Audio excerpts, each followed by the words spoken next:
Unlocking FIFA 24 Low Performance 2025 can enhance your gaming experience by improving performance and graphics.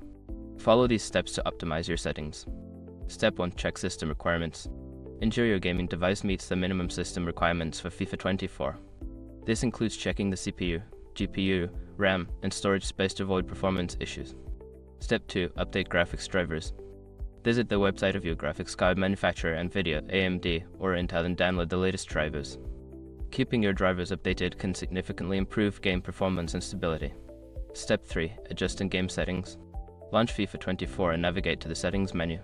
Lower the graphics settings such as resolution, texture quality, and shadow quality to improve performance. Experiment with different settings to find the best balance between visuals and performance. Step 4. Optimize game files. If you're playing on PC, verify the integrity of the game files through the game launcher like Steam or Origin. This process will fix any corrupted files that may be affecting performance. Step 5. Close background applications.